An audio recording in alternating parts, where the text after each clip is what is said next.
ಎಲ್ಲರಿಗೂ ನಮಸ್ಕಾರ. ಆಷಾಢ ಮಾಸದಲ್ಲಿ ಗಂಡ ಹೆಂಡತಿ ಒಟ್ಟಿಗೆ ಸೇರಬಾರ್ದಾ? ಎಲ್ಲರ ಶಾಸ್ತ್ರದಲ್ಲಿ ಉಲ್ಲೇಖಿಸಲಾಗಿದೆಯಾ?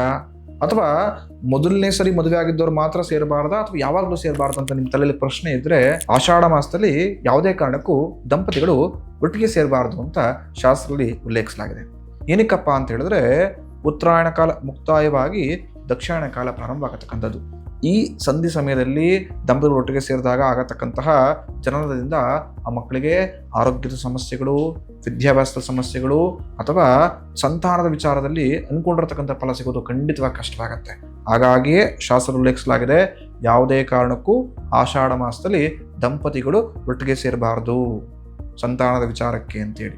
ಈ ರೀಲ್ಸ್ನ ಯಾರು ಹೊಸದಾಗಿ ಸಂತಾನವನ್ನು ಮಾಡ್ಕೊಳ್ಬೇಕು ಅಂತ ಹೊಸ ದಂಪತಿಗಳು ಅಂದ್ಕೊಳ್ತಾ ಇದ್ದಾರೆ, ಅಥವಾ ಈ ಆಷಾಢ ಮಾಸದಲ್ಲಿ ಯಾರು ಸಂತಾನವನ್ನು ಮಾಡ್ಕೊಳ್ಬೇಕು ಅಂತ ಪ್ಲಾನಿಂಗ್ ಮಾಡ್ಕೊಳ್ತಿದ್ರೆ ಅಂಥವ್ರಿಗೆ ಶೇರ್ ಮಾಡಿ.